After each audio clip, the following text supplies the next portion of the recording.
ग्वालियर के इस कैफे का खाना मुझे इतना अच्छा लगा कि अगर महाराजा सिंधिया जी आज होते तो उनकी भी दावत यहीं होती। सालों पहले एक जमाना था जब ग्वालियर के महलों में शाही दावतें होती थी, और अगर आज के टाइम पे आपको वही रॉयल फीलिंग चाहिए तो आपको द बेकरी नेक्स्ट डोर आना पड़ेगा। ये सिर्फ एक बेकरी नहीं, ग्वालियर की मॉडर्न नवाबों की पसंद बन चुकी है। और अगर महाराजा सिंधिया जी की बात हो रही है तो इस जगह का वातावरण तो रॉयल होना ही है। और इतने कम टाइम में ये जगह ग्वालियर के बहुत सारे दिलों में बस चुकी है। इस सक्सेस के पीछे है यहाँ के ओनर शेफ जयेश का ये विश्वास कि हर बार ग्वालियर वालों को कुछ नया खिलाना चाहिए। इसलिए जब भी मैं यहाँ आता हूँ एक नई चीज जरूर ट्राई करता हूँ। और यहाँ का खाना खाने के बाद तो मैं सिर्फ एक ही चीज कह सकता हूँ, अगर आपको भी लगता है ग्वालियर में दिल्ली जैसे रोल्स और मोमोज नहीं मिल सकते तो आपको ग्वालियर की ये नई जगह जरूर ट्राई करनी चाहिए, क्योंकि यहाँ का खाना खाने के बाद तो दिल्ली के शेफ भी बोलेंगे कि मजा आ गया। ये है WTF एक्सप्रेस जो स्टूडेंट्स का नया अड्डा बनने वाला है, क्योंकि यहाँ पे 100 से 200 रुपए के अंदर ही काफी कुछ मिल जाता है। जैसे कि यहाँ की तंदूरी पनीर मोमोज जिसमें आपको दिल्ली की गलियों का स्वाद मिलने वाला है। इनके मोमो का साइज लगभग 2 मोमो के बराबर है और इनके अंदर जो फिलिंग है वो काफी जनरस है। और फिर आता है इनका सबसे ज्यादा पैसा वसूल आइटम जो है इनका एक्स्ट्रा लार्ज पनीर काठी रोल। इनके पनीर रोल को दूंगा मैं 10 में से 8 नंबर पर। पहले ही बोल रहा हूँ इसको 1/2 करवा लेना, क्योंकि एक इंसान से एक खाया नहीं जाएगा। मैंने चाइनीज में इनका चिली पनीर और मंचूरियन भी ट्राई किया जो फ्लेवर्स में थोड़ा सा और बेटर हो सकता था। और आखिरी में मैंने खाई एक ऐसी चाप जो लिटरली मटके के ऊपर आई थी। अगर आपको बहुत ही क्रीमी और चटपटी चीजें पसंद है तो आप ये ले सकते हो, बट साथ में एक पेप्सी भी ले लेना।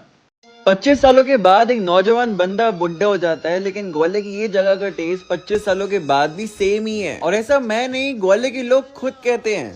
तो राजीव प्लाजा में करीब करीब 2008-9 की बात है जब से खा रहा हूँ। इनका टेस्ट ग्वालियर में नंबर 1 है आइसक्रीम। अश्लेश्वर मंदिर के थोड़ा सा आगे आपको मिलता है मोनिका आइसक्रीम पार्लर, जिसको इस साल 25 साल हो गए हैं। 25 सालों में इस जगह को ना तो आपने फेसबुक पे देखा होगा ना ही इंस्टाग्राम पे, क्योंकि यहाँ की जो मार्केटिंग होती है वो लोग खुद करते हैं, यानी कि वर्ड ऑफ माउथ।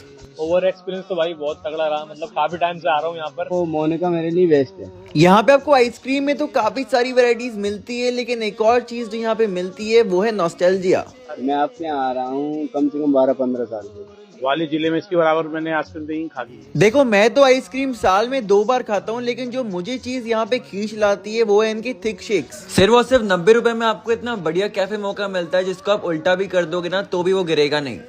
अगर आपको ग्वालियर में ऑथेंटिक महाराष्ट्रन खाना खाना है तो आपको इन आंटी के पास ही जाना है। हाँ जी, इस जगह का नाम है बॉम्बे मिसल वड़ा पाव बाय शानू फूड, जो आपको मिलता है पिंटो पार्क के चौराहे पे। और सबसे अच्छी बात है इन आंटी जी ने आउटलेट इसलिए स्टार्ट किया क्योंकि ग्वालियर में ऑथेंटिक महाराष्ट्रन फूड की काफी कमी थी। यहाँ पे आपको महाराष्ट्रन कुजीन में काफी सारी चीजें मिलती है, चाहे वो मुंबई का फेमस मिसल पाव हो या पुणे का फेमस वड़ा पाव। और सिर्फ यही नहीं, अगर पिंटो पार्क और डी नगर वाले हैंग आउट स्पॉट ढूंढ रहे हैं तो ये जगह तो उनके लिए भी परफेक्ट है। अगर आपको कोचिंग या कॉलेज के बाद मोमोज पिज्जा या बर्गर खाना हो, या फिर ठंडी कोल्ड कॉफी या हॉट चॉकलेट पीनी हो, यहाँ पे एक ही छत के नीचे सब कुछ मिलता है। और अगर आपको इस ठंडे मौसम में गर्मा गर्म साउथ इंडियन फूड भी खाना है तो वो भी यहाँ पे अवेलेबल है। और एक और चीज जो पूरे ग्वालियर में केवल BMV में ही मिलती है वो है यहाँ की कटोरी चाट। अगर आप यहाँ 10 दिसंबर को जाओगे तो आपको 350 के ऑर्डर पे रगड़ा पैटीज बिल्कुल फ्री मिलेगी, क्योंकि उस दिन है ह्यूमन राइट्स डे। ग्वालियर वालों अपनी कुर्सी की बेटी बांध के रखोगे, ग्वालियर की इस जगह पे तो सिर्फ 80 रुपए में ही चूर चूर नान की थाली मिल रही है। और अभी तो इस जगह के बारे में ग्वालियर केवल 5% लोग ही जानते हैं। और अगर आपको भी लोकेशन चाहिए तो वीडियो आखिरी तक जरूर देखना। लोकेशन रिवील करने से पहले मैं आपको यहाँ की 2 बहुत ही अच्छी चीज बताता हूँ और एक बुरी चीज भी बताता हूँ। सबसे पहली बढ़िया चीज तो आपको सिर्फ 80 रुपए में ही चूर चूर नान के साथ 3 टाइप की सब्जियां मिलती है। और दूसरी अच्छी चीज तो ये है कि 80 रुपए के हिसाब से हर एक चीज का टेस्ट काफी ज्यादा अच्छा है। एक चीज तो यहाँ पे थोड़ी सी और अच्छी हो सकती है, वो है इनका हाइजीन। पर यहाँ की साफ सफाई ग्वालियर की बहुत सारी जगहों से फिर भी सही है, तो मेरे हिसाब से तो यहाँ पे आप जा सकते हो। ये है शिव चूर चूर नान, जो आपको मिल जाएगा जिंसी नाला रोड हुजरात पुल के पास। ग्वालियर में 400 से भी ज्यादा कैफेज हैं, पर ऐसा कोई भी कैफे नहीं है जो आपको क्लबिंग करने दे, वो ही फ्री में। लेकिन ग्वालियर के इस बजट फ्रेंडली कैफे को छोड़ के आज से ठीक 9 महीने पहले ग्वालियर में ऐसा कोई भी बजट फ्रेंडली कैफे नहीं था जहाँ पे आपको बढ़िया रूफटॉप के साथ डीजे मिलता है, वो भी बिल्कुल फ्री। फिर मैदान में आया क्लाउड एज कैफे, जिसने ग्वालियर में ऐसी फैन बेस बना ली कि लोग कैफे खुलने से पहले ही पहुंच जाते हैं। और फैन बेस तो बनेगी ही ना, क्योंकि ये कैफे मोदी जी की तरह ऑल इन वन है।